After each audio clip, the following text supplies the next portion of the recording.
اور اس طرح کے ناموں کا رواج بھی موجود تھا۔ ابو لہب کا نسب خاندان ہاشم سے تھا۔ وہ حضرت محمد صلی اللہ علیہ وسلم کا چچا تھا۔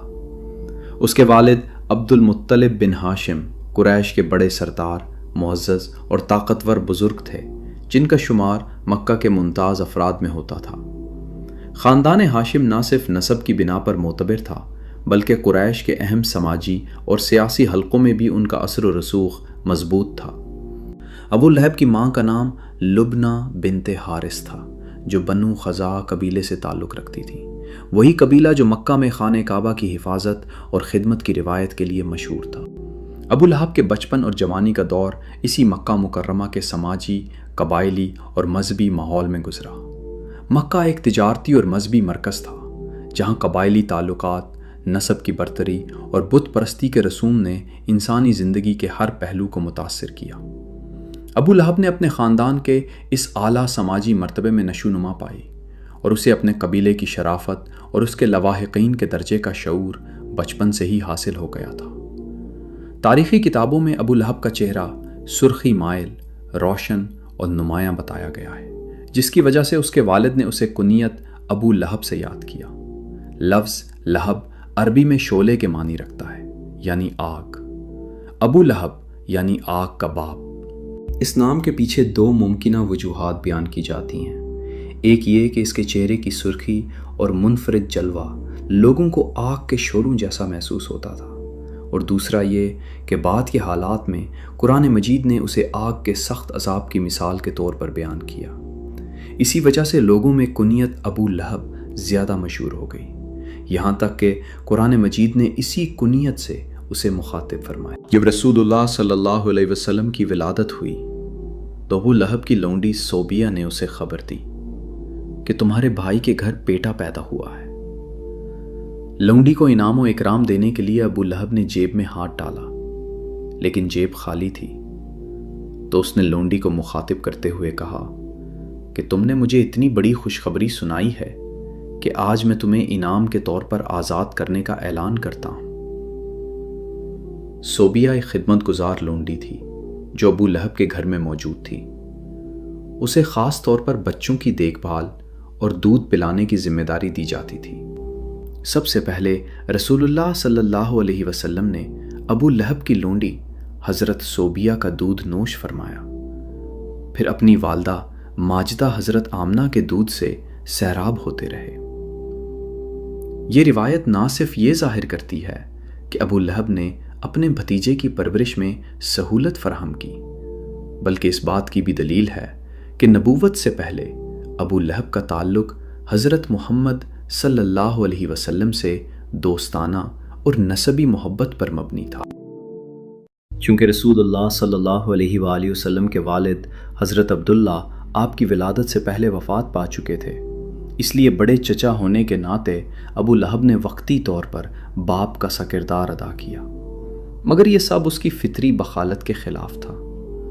جب حضور صلی اللہ علیہ وآلہ وسلم کے دادا حضرت عبد المطلب کا وصال ہوا تو اس وقت آپ صلی اللہ علیہ وآلہ وسلم کی عمر 8 برس تھی۔ حضرت عبد المطلب نے آپ صلی اللہ علیہ وآلہ وسلم کی کفالت ابو لہب کے بجائے ابو طالب کے سپرد کی، حالانکہ ابو طالب مالی طور پر کمزور تھے۔ یہ فیصلہ ابو لہب کی فطرت اور اس کے رویے کا واضح ثبوت تھا کہ وہ مالدار تھا مگر طبیعت کا بخیل تھا۔ پھر وہ دن آیا جب غار حرا میں پہلی وحی نازل ہوئی۔ محمد صلی اللہ علیہ وآلہ وسلم اب صرف مکہ کے ایک معتبر شخص نہیں رہے تھے، بلکہ اللہ کے آخری رسول بن چکے تھے۔ یہی وہ لمحہ تھا جہاں ابو لہب کے دل میں نفرت کی پہلی دراڑ پڑی۔ رسول اکرام صلی اللہ علیہ وآلہ وسلم نے بنو ہاشم اور بنو عبد المطلب کو کھانے کی دعوت پر بلایا۔ تقریباً 40 افراد اکٹھے ہوئے، جن میں ابو طالب، حمزہ بن عبد المطلب اور ابو لہب بھی شامل تھے۔ کھانا کھانے کے بعد آپ نے ان سے فرمایا، اے عبد المطلب کے بیٹوں، پورے عرب میں مجھے کوئی ایسا شخص دکھائی نہیں دیتا جو اپنی قوم کے لیے مجھ سے بہتر چیز لایا ہو۔ میں تمہارے لیے دنیا اور آخرت کی بھلائی لے کر آیا ہوں، اور اللہ نے مجھے حکم دیا ہے کہ تمہیں اس دین کی دعوت دوں۔ تم میں سے کون ہے جو اس کام میں میرا ہاتھ بٹائے تاکہ وہ میرا بھائی، میرا وصی اور میرا جانشین ہو؟ سب لوگ خاموش رہے سوائے علی بن ابی طالب کے، جو سب سے کم سن تھے۔ علی کرم اللہ وجہ اٹھے اور عرض کی، اے اللہ کے رسول، اس راہ میں آپ کا یار و مددگار ہوں گا۔ حضرت صلی اللہ علیہ وآلہ وسلم نے اپنا ہاتھ علی علیہ السلام کے کاندھے پر رکھا اور فرمایا، ان ھذا اخی و وصی و خلیفتی فیکم فاسمعوا لہ و اطیعوا۔ یہ علی ابن طالب تمہارے درمیان میرا بھائی، میرا وصی اور میرا جانشین ہے، اس کی باتوں کو سنو اور اس کے فرمان کی اطاعت کرو۔ یہ سن کر سب لوگ اٹھ کھڑے ہوئے اور تمسخر آمیز مسکراہٹ ان کے لبوں پر تھی۔ اسی موقع پر ابو لہب غصے میں بولا، یہ سب تمہارے چچا اور خاندان والے ہیں، نادانی چھوڑ دو۔ تمہارا خاندان تمام عرب کا مقابلہ نہیں کر سکتا، اور اگر تم اپنی بات پر اٹکے رہے تو تباہی آ جائے گی۔ پھر ابو لہب نے حضرت محمد صلی اللہ علیہ وسلم کی طرف اشارہ کرتے ہوئے کہا، اس نے جادو کیا ہے۔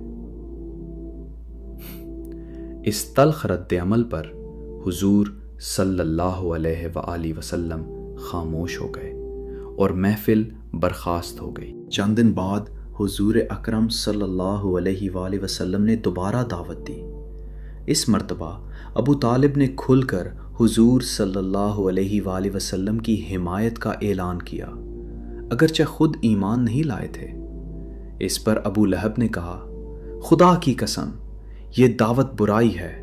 محمد کو دوسروں کے حوالے کرنے سے پہلے تم خود ان کا راستہ روکو۔ ابو طالب نے جواب دیا، خدا کی قسم، جب تک جان میں جان ہے ہم ان کی حفاظت کرتے رہیں گے۔ اس کے بعد حضور صلی اللہ علیہ وآلہ وسلم کو یقین ہو گیا کہ بنو ہاشم میں کم از کم ایک شخص ایسا ہے جس پر بھروسہ کیا جا سکتا ہے۔ شروع کے 3 سال تک اسلام کی دعوت و تبلیغ خفیہ طور پر دی جا رہی تھی۔ اس دور میں حضرت محمد صلی اللہ علیہ وآلہ وسلم نے سب سے پہلے اپنے اہل خانہ اور قریبی رشتہ داروں کو اسلام کی دعوت دی۔ اس دوران آپ صلی اللہ علیہ وآلہ وسلم نے لوگوں کی اخلاقی اور روحانی اصلاح پر توجہ دی اور شرک، ظلم اور بد اخلاقی کے خلاف تعلیمات دی۔ لوگوں کے دل نرم کرنے کے لیے آپ صلی اللہ علیہ وآلہ وسلم نے حکمت، نصیحت اور محبت کے طریقے اختیار کیے۔ اس دوران کچھ افراد نے رازدارانہ طور پر اسلام قبول کیا اور کئی لوگوں نے قریش کی بت پرستی کے اثر سے آزاد ہو کر سچائی کو پہچانا۔ حضرت خدیجہ رضی اللہ عنہا ایمان لانے والی سب سے پہلی خاتون تھیں جنہوں نے نبی کریم صلی اللہ علیہ وآلہ وسلم کا مکمل ساتھ دیا۔ حضرت علی رضی اللہ عنہ جو اس وقت کم عمر تھے اور حضرت صدیق اکبر رضی اللہ عنہ جو رسول اللہ صلی اللہ علیہ وآلہ وسلم کے قریبی دوست تھے، سب سے پہلے مردوں میں سے اسلام قبول کرنے والوں میں شامل ہوئے۔ اس دوران ابو لہب جیسے افراد اگرچہ اسلام سے خوش نہیں تھے، لیکن ان کی دشمنی کھل کر سامنے نہیں آئی تھی۔ اصل مور اس وقت آیا جب اللہ تعالیٰ کا حکم نازل ہوا کہ اپنے قریبی رشتہ داروں کو خبردار کرو۔ اس حکم کے بعد رسول اللہ صلی اللہ علیہ وآلہ وسلم نے فیصلہ کیا کہ اب اللہ کا پیغام عوام کے سامنے پیش کیا جائے۔ آپ صلی اللہ علیہ وآلہ وسلم نے کوہ صفا پر کھڑے ہو کر قریش کو بلایا اور اللہ کی وحدانیت، توحید اور آخرت کا پیغام دیا۔ آپ صلی اللہ علیہ وآلہ وسلم نے بلند آواز میں لوگوں کو اللہ کی عبادت کی دعوت دی اور ظلم و ستم، بت پرستی اور جھوٹ کے خاتمے کی تعلیم دی۔ شروع میں ابو لہب نے اسلام کو سنجیدگی سے نہیں لیا، اسے لگا کہ یہ آواز چند دنوں میں دب جائے گی، مگر جیسے جیسے ایمان لانے والوں کی تعداد بڑھی ویسے ویسے اس کے انداز بدلتے گئے۔ اب یہ صرف اختلاف نہیں تھا، یہ دشمنی تھی۔ اس موقع پر قریش کے بعض بڑے سرداروں اور طاقتور افراد نے پہلی بار رسول اللہ صلی اللہ علیہ وآلہ وسلم کی مخالفت شروع کی۔ یہی وہ لمحہ تھا جہاں ابو لہب نے پہلی بار اعلانیہ طور پر رسول اللہ صلی اللہ علیہ وآلہ وسلم کے خلاف آواز اٹھائی۔ ابو لہب جو رسول اللہ صلی اللہ علیہ وآلہ وسلم کا چچا تھا، نے اپنی ذات، غرور اور قبیلے کی اہمیت کے تحفظ کے لیے نبی صلی اللہ علیہ وآلہ وسلم کے پیغام کو رد کیا۔ اس نے نہ صرف اسلام قبول کرنے سے انکار کیا بلکہ دوسرے لوگوں کو بھی نبی کریم صلی اللہ علیہ وآلہ وسلم کے خلاف بھڑکانے کی کوشش کی۔ ابو لہب نے غصے میں کہا، تم برباد ہو جاؤ اے محمد صلی اللہ علیہ وآلہ وسلم، کیا اسی لیے تم نے ہمیں جمع کیا تھا؟ نعوذ باللہ۔ ابو لہب نے نبی کریم صلی اللہ علیہ وآلہ وسلم کے پیغام کو مذاق اور فضول بات کہہ کر رد کیا۔ اس گستاخی پر رسول اللہ صلی اللہ علیہ وآلہ وسلم نے خاموشی اختیار کی، کیونکہ وہ رشتے میں چچا تھا، مگر اللہ تعالیٰ نے خود اس کا جواب دیا اور اس کا نام لے کر قرآن میں پوری سورت نازل فرمائی۔ ابو لہب کی مخالفت، جو کہ رسول اللہ صلی اللہ علیہ وآلہ وسلم کا سگا چچا تھا، نے عام لوگوں کے دلوں میں حیرت اور خوف پیدا کر دیا۔ لوگ سوچنے لگے کہ اگر ایک اتنا قریبی رشتہ دار اور طاقتور شخص اسلام کے خلاف ہے تو باقی لوگوں کے لیے اس پیغام کو قبول کرنا کتنا مشکل ہوگا۔ اگر سگا چچا اپنے بھتیجے کی بات نہیں مان رہا تو ہم کیوں مان لیں؟ مگر ابو لہب رسول اللہ صلی اللہ علیہ وآلہ وسلم کا چچا اپنے بھتیجے کا دشمن کیوں بن گیا؟ وہ اسلام سے اتنا خوف زدہ کیوں تھا؟ اس کی چند وجوہات تھیں۔ ابو لہب اپنی ذات، قبیلے کی طاقت اور ذاتی حیثیت پر بہت فخر کرتا تھا۔ جب رسول اللہ صلی اللہ علیہ وآلہ وسلم نے توحید اور اللہ کی عبادت کی دعوت دی تو یہ نہ صرف ابو لہب کے غرور کو چوٹ پہنچانے والی تھی بلکہ اس نے قریش کی روایتی اہمیت کو بھی چیلنج کیا۔ قریش کے لوگ بتوں کی عبادت اور خانہ کعبہ کے گرد ہونے والے حج اور کاروبار سے فائدہ اٹھاتے تھے۔ رسول اللہ صلی اللہ علیہ وآلہ وسلم کی تعلیمات نے بت پرستی کو ختم کرنے اور لوگوں کو توحید کی طرف بلانے کی کوشش کی، جس سے قریش کے معاشی مفادات کو نقصان پہنچنے کا خطرہ پیدا ہوا۔ ابو لہب نے اسے اپنے ذاتی نقصان کے طور پر محسوس کیا۔ ابو لہب رسول اللہ صلی اللہ علیہ وآلہ وسلم کا چچا تھا، مگر اس کا دل اپنے بھتیجے کے مقام اور عزت سے جلتا تھا۔ وہ اپنے قبیلے کے لوگوں کے سامنے رسول اللہ صلی اللہ علیہ وآلہ وسلم کی بڑھتی ہوئی اہمیت کو برداشت نہیں کر سکتا تھا۔ حسد اور ذاتی رنجش نے اس کی دشمنی کو مزید بڑھا دیا۔ ابو لہب کی دشمنی ذاتی غرور، حسد، معاشی مفادات اور عقائدی مخالفت کا مجموعہ تھی۔ یہی وہ وجوہات تھیں جن کی وجہ سے اس نے ابتدائی دنوں سے رسول اللہ صلی اللہ علیہ وآلہ وسلم اور اسلام کے خلاف سخت رویہ اپنایا اور اسلام کی ابتدائی تبلیغ میں رکاوٹیں پیدا کی۔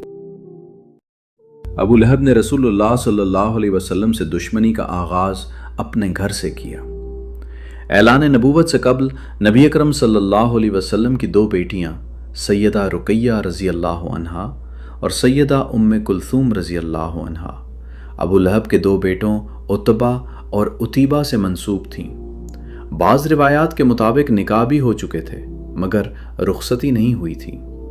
جب آن حضرت صلی اللہ علیہ وآلہ وسلم نے نبوت کا اعلان کیا تو ابو لہب اور اس کا پورا گھرانہ آپ کا بدترین دشمن بن گیا۔ ابو لہب نے اپنے دونوں بیٹوں کو حکم دیا کہ وہ آن حضور صلی اللہ علیہ وسلم کی بیٹیوں کو طلاق دے دیں۔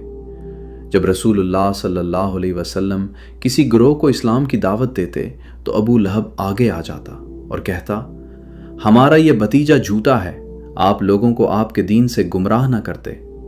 حج کے موقع پر بھی جب مختلف قافلے کعبہ کی زیارت کے لیے آتے تو نبی کریم صلی اللہ علیہ وسلم ان کو اسلام کی دعوت دینے کے لیے جاتے تو قریش وہاں پر پہنچ جاتے اور آپ صلی اللہ علیہ وسلم کے بارے میں برا بلا کہتے۔ ان میں ابو لہب سب سے آگے ہوتا تھا۔ ابو لہب رسول اللہ صلی اللہ علیہ وسلم کو جسمانی اذیت بھی دیتا تھا۔ بعض اوقات آپ صلی اللہ علیہ وسلم کے پیچھے چل پڑتا اور آپ پر پتھر پھینکتا، یہاں تک کہ آپ صلی اللہ علیہ وآلہ وسلم کے پاؤں خون آلود ہو جاتے اور آپ کو جھوٹا کہہ کر پکارتا۔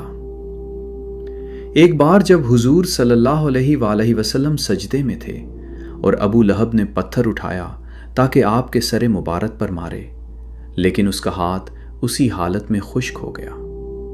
پھر جب التماس کرنے کے بعد جب رسول اللہ صلی اللہ علیہ وسلم کی دعا سے اس کا ہاتھ ٹھیک ہو گیا تو کہنے لگا، محمد تو جادوگر ہیں۔ ابو لہب کا گھر رسول اللہ صلی اللہ علیہ وسلم کے گھر سے جڑا تھا، اور آپ صلی اللہ علیہ وسلم نے فرمایا، میرا گھر بدترین ہمسایوں کے درمیان ہے۔ عقبہ بن ابی معیط اور ابو لہب آپ صلی اللہ علیہ وآلہ وسلم کے گھر کے دروازے پر کوڑا پھینکتے تھے۔ ابو طالب کی وفات کے بعد قریش کے سردار دارالندوہ میں جمع ہوئے۔ یہ وہ جگہ تھی جہاں مکہ کے بڑے فیصلے کیے جاتے تھے۔ اس اجلاس میں یہ سوال رکھا گیا کہ محمد صلی اللہ علیہ وسلم کے ساتھ اب کیا کیا جائے۔ مختلف آراء پیش کی گئیں۔ کسی نے کہا کہ انہیں قید کر دیا جائے، کسی نے کہا کہ مکہ سے نکال دیا جائے۔ بالآخر سب اس فیصلے پر متفق ہوئے کہ محمد بن عبداللہ کو رات کی تاریکی میں قتل کر دیا جائے۔ ہر بڑے قبیلے سے ایک مضبوط نوجوان منتخب کیا جائے، سب ایک ساتھ محمد صلی اللہ علیہ وسلم پر حملہ کریں اور ایک ہی وقت میں قتل کر دیں۔ اس طرح خون کا بدلہ کسی ایک قبیلے پر نہیں آئے گا اور بنی ہاشم کسی ایک قبیلے سے جنگ نہیں کر سکیں گے۔ تو بنی ہاشم قبیلے سے ابو لہب نے شریک ہونے کا اظہار کیا۔ یہ بدبختی کی انتہا تھی کہ ایک چچا نہ صرف اپنے بھتیجے کے قتل کے مشورے میں شامل تھا بلکہ ان افراد میں شریک تھا جنہوں نے رسول اللہ صلی اللہ علیہ وسلم پر وار کرنا تھا۔ جب سب نے ارادہ کیا کہ رسول اللہ صلی اللہ علیہ وسلم کے گھر پر حملہ کیا جائے تو ابو لہب نے انہیں رات کے وقت حملہ کرنے سے روکا اور کہا، اگر اندھیرے میں خواتین اور بچوں کو نقصان پہنچا تو عرب قبیلے پر یہ داغ ہمیشہ کے لیے باقی رہ جائے گا، جس کے نتیجے میں صبح حملہ کرنے کا فیصلہ ہوا۔ اس رات رسول اللہ صلی اللہ علیہ وسلم کے قتل کا فیصلہ ہو چکا تھا، مگر اللہ تعالیٰ نے اپنے رسول کو اس سازش سے آگاہ کر دیا۔ رسول اللہ صلی اللہ علیہ وآلہ وسلم نے حضرت علی رضی اللہ عنہ کو اپنے بستر پر سلا دیا اور خود رات کے وقت مکہ سے نکل گئے۔ قریش کے نوجوان گھر کو گھیرے بیٹھے رہے، مگر انہیں معلوم نہ تھا کہ رسول اللہ صلی اللہ علیہ وآلہ وسلم ان کے درمیان سے محفوظ نکل چکے ہیں۔ رسول اللہ صلی اللہ علیہ وآلہ وسلم کو ہجرت کا حکم ملا اور آپ صلی اللہ علیہ وآلہ وسلم مکہ سے مدینے کی طرف روانہ ہو گئے۔ صبح جب وہ اندر داخل ہوئے تو بستر پر حضرت علی رضی اللہ عنہ کو پایا۔ اس وقت انہیں احساس ہوا کہ ان کا منصوبہ ناکام ہو چکا ہے۔ جمیل، جس کا نام عروہ بنت حرب تھا، ابو لہب کی بیوی اور ابو سفیان کی بہن تھی۔ اگر ابو لہب سامنے سے حملہ کرتا تھا تو جمیل پیچھے سے وار کرتی تھی۔ اس کی زبان تیز تھی اور دل زہر سے بھرا ہوا۔ رسول اکرام صلی اللہ علیہ وآلہ وسلم پر الزام لگاتی، مسلمانوں کو بدنام کرتی اور قریش کے گھروں میں خوف پھیلاتی۔ وہ کہتی، محمد صلی اللہ علیہ وآلہ وسلم خاندان توڑ رہے ہیں، باپ بیٹے کو جدا کر رہے ہیں، ہماری روایات ختم کرنا چاہتے ہیں۔ یہ الفاظ نفرت کے بیج تھے جو وہ شعوری طور پر بو رہی تھی۔ جمیل صرف باتوں تک محدود نہیں رہی۔ روایتوں میں آتا ہے کہ وہ کانٹوں بھری جھاڑیاں جمع کر کے رات کے اندھیرے میں رسول اکرام صلی اللہ علیہ وسلم کے راستے میں بچھا دیتی تاکہ جب صبح حضور صلی اللہ علیہ وآلہ وسلم نماز کے لیے نکلیں تو انہیں تکلیف پہنچے۔ ابو لہب کا گھر رسول اللہ صلی اللہ علیہ وآلہ وسلم کے گھر کے ساتھ تھا۔ جمیل اپنے گھر کا کچرا رسول اللہ صلی اللہ علیہ وآلہ وسلم کے دروازے پر پھینک دیتی تھی۔ جمیل کے گلے میں ہمیشہ ایک خاص قیمتی ہار ہوتا تھا۔ روایتوں میں یہ بھی آتا ہے کہ جمیل اپنے اسی ہار پر فخر کرتے ہوئے کہتی تھی کہ اگر ضرورت پڑی تو میں اسے بیچ کر محمد صلی اللہ علیہ وآلہ وسلم کے خلاف استعمال کروں گی۔ جب سورہ تبت یدا ابی لہب نازل ہوئی تو مکہ میں ایک ہلچل مچ گئی۔ یہ پہلی بار تھا کہ قرآن نے کھلے لفظوں میں ابو لہب اور اس کی بیوی کو نام لے کر بے نقاب کر دیا تھا۔ اس صورت میں کہا گیا تھا کہ ابو لہب تیرے ہاتھ ٹوٹ جائیں۔ جمیل کو حمالۃ الحطب کہا گیا، یعنی وہ جو فساد اور نفرت کی آگ پھیلاتی تھی۔ جس ہار پر وہ فخر کرتی تھی اس کے بدلے ذلت کی رسی کا پھندا بن جائے گا کا ذکر آیا، اور جمیل کو لکڑیاں اٹھانے والی کہہ کر مخاطب کیا۔ اس کو جہنم کی آگ کے لیے ایندھن فراہم کرنے والی عورت کہا گیا ہے۔ یہ سن کر جمیل بنت حرب بہت سے اخفا ہوئی۔ وہ غصے کی حالت میں حضور صلی اللہ علیہ وآلہ وسلم کی تلاش میں نکلی۔ اس کے ہاتھ میں پتھر تھا۔ حضور صلی اللہ علیہ وسلم حرم میں تشریف فرما تھے اور حضرت ابو بکر صدیق رضی اللہ عنہ بھی آپ کے پاس بیٹھے تھے۔ حضرت ابو بکر رضی اللہ عنہ نے اس دشمن خدا کو آتے ہوئے دیکھا تو کہا، یا رسول اللہ صلی اللہ علیہ وسلم، یہ بدبخت آ رہی ہے اور مجھے ڈر ہے کہ آپ صلی اللہ علیہ وآلہ وسلم پر ہاتھ اٹھائے گی اور گستاخی کرے گی۔ آپ صلی اللہ علیہ وآلہ وسلم نے فرمایا، فکر نہ کرو، وہ مجھے نہیں دیکھ سکے گی۔ اور آپ صلی اللہ علیہ وآلہ وسلم نے قرآن مجید کی تلاوت شروع کر دی۔ اللہ تعالیٰ نے قرآن عظیم میں ارشاد فرمایا ہے، اے نبی صلی اللہ علیہ وآلہ وسلم، جب آپ قرآن مجید کی تلاوت میں مشغول ہوتے ہیں تو ہم آپ صلی اللہ علیہ وسلم کے درمیان اور منکرین آخرت کے درمیان واضح پردہ حائل کر دیتے ہیں۔ جمیل بڑھتی ہوئی آئی اور حضرت ابو بکر رضی اللہ عنہ سے پوچھا، تمہارا ساتھی کہاں ہے؟ اس نے میری برائی کہی ہے۔ ابو بکر صدیق رضی اللہ عنہ نے جواب دیا، اس گھر کے مالک کی قسم، میرے ساتھی نے تیری برائی بالکل نہیں کی۔ حضور صلی اللہ علیہ وسلم تو اسے دکھائی ہی نہ دیے۔ اور وہ یہ کہتی ہوئی گھر لوٹی، قریش اچھی طرح جانتے ہیں کہ میں ان کے سردار کی بیٹی ہوں۔ حضرت ابو بکر صدیق رضی اللہ عنہ نے اس میں کوئی غلط بیانی نہیں کی، کیونکہ اس کی حج حضور صلی اللہ علیہ وسلم نے نہیں کی بلکہ رب کعبہ نے خود کی ہے۔ یہ واقعہ صرف حفاظت کا نہیں تھا، یہ اس بات کا اعلان تھا کہ جو قرآن کے خلاف اٹھے گا اس کے ہاتھ میں پتھر ہو یا طاقت، اللہ کے رسول صلی اللہ علیہ وسلم تک وہ نہیں پہنچ سکتا۔ جمیل واحد عورت تھی جس نے رسول اللہ صلی اللہ علیہ وسلم کو تنگ کرنے کی ہر ممکن کوشش کی۔ ابو لہب کے بیٹے عتیبہ نے نہ صرف آپ صلی اللہ علیہ وسلم کی صاحبزادی کو طلاق دی، بلکہ عتیبہ نے حضور صلی اللہ علیہ وآلہ وسلم سے شدید گستاخی بھی کی۔ اس بدبخت نے حضور صلی اللہ علیہ وآلہ وسلم کے ساتھ گستاخی کے علاوہ ایک اور بہت بڑا جرم کیا کہ چہرہ انور کی طرف تھوکا، نعوذ باللہ، مگر وہ ناپاک تھوک وجائے اتھر پہ گرنے کی بجائے دور جا گرا۔ اس کی گستاخی پر حضور اکرم صلی اللہ علیہ وسلم نے دعا مانگی، اے اللہ اس پر اپنے کتوں میں سے کسی کتے کو مسلط کرتے۔ عتیبہ، ابو لہب اور اس کی بیوی تینوں کا بہت برا انجام ہوا۔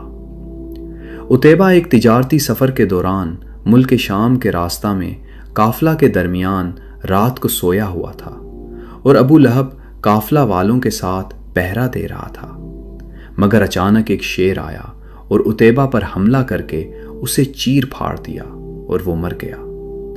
ابو لہب جنگ بدر میں شریک نہیں ہو سکا۔ جب کفار قریش شکست کھا کر مکہ واپس آئے تو لوگوں کی زبانی جنگ بدر کے حالات سن کر ابو لہب کو انتہائی رنج و ملال ہوا۔ اس کے بعد ہی وہ چیچک کی بیماری میں مبتلا ہو گیا، جس سے اس کے تمام بدن پر پھوڑے بن گئے اور جسم سڑنے لگا۔ اس کے گھر والوں نے اسے چھوڑ دیا کیونکہ انہیں چھوت لگنے کا ڈر تھا اور 8ویں دن مر گیا۔ عرب کے لوگ چیچک سے بہت ڈرتے تھے اور اس بیماری میں مرنے والے کو بہت ہی منحوس سمجھتے تھے، اس لیے اس کے بیٹوں نے بھی 3 دن تک اس کی لاش کو ہاتھ نہیں لگایا، مگر اس خیال سے کہ لوگ تانا ماریں گے ایک گڑھا کھود کر لکڑیوں سے دھکیلتے ہوئے لے گئے اور اس گڑھے میں لاش کو گرا کر اوپر سے مٹی ڈال دی۔ اور بعض مورخین نے تحریر فرمایا کہ دور سے لوگوں نے اس گڑھے میں اس قدر پتھر پھینکے کہ ان پتھروں سے اس کی لاش چھپ گئی۔ ایک روایت یہ ہے کہ انہوں نے کچھ حبشیوں کو اجرت دے کر اس کی لاش اٹھوائی اور انہی مزدوروں نے اس کو دفن کیا۔ عتیبہ، ابو لہب اور اس کی بیوی تینوں کا بہت عبرتناک انجام ہوا۔ اس کی بیوی جو جمیل کے نام سے مشہور تھی، وہ بھی ایڑیاں رگڑ رگڑ کر مری، اور اللہ تعالیٰ نے ارشاد فرمایا اس کی گردن میں مونج کی رسی ڈال کر اسے جہنم میں پھینکا گیا ہے۔ وہ اپنے قیمتی ہار پر فخر کیا کرتی تھی اور کہتی تھی کہ میں یہ قیمتی ہار بیچ کر محمد صلی اللہ علیہ وسلم کی مخالفت میں لگا دوں گی۔ اللہ تعالیٰ نے اسی گردن میں وہ توق ڈالا جس سے شیطان بھی پناہ مانگتا ہوگا، اور وہ دوزخ کی لکڑیاں اٹھائے گی۔ ابو لہب کی زندگی اور اس کے اعمال ہمیں یہ سبق دیتی ہے کہ دنیاوی طاقت، دولت اور رشتہ دارانہ ربط انسان کو اگر راست بازی سے دور لے جائیں تو وہ خود اپنی تباہی کا سبب بن جاتا ہے۔ دشمنی، ظلم اور حق کے خلاف سرکشی کبھی بھی محفوظ نہیں رہتی۔ سورۃ المسد کی آیات نے صدیوں بعد بھی ہمیں یہ یاد دلاتی ہیں کہ اللہ کی نافرمانی اور شرارت کا انجام ہمیشہ عبرتناک ہوتا ہے۔ یہ کہانی ہمیں نصیحت کرتی ہے کہ ہم اپنی زندگی میں حق کی حمایت کریں، ظلم سے دور رہیں اور اللہ کی رضا کو مقدم رکھیں، ورنہ تاریخ کی طرح ہمارا نام بھی عذاب اور عبرت کے ساتھ یاد کیا جائے۔ اگر آپ کو ہماری یہ ویڈیو پسند آئی ہے تو چینل کو سبسکرائب کریں اور ویڈیو کو لائک کریں۔ ملتے ہیں بہت جلد ایک نئی معلوماتی ویڈیو کے ساتھ۔ اللہ آپ کا حامی و ناصر ہو۔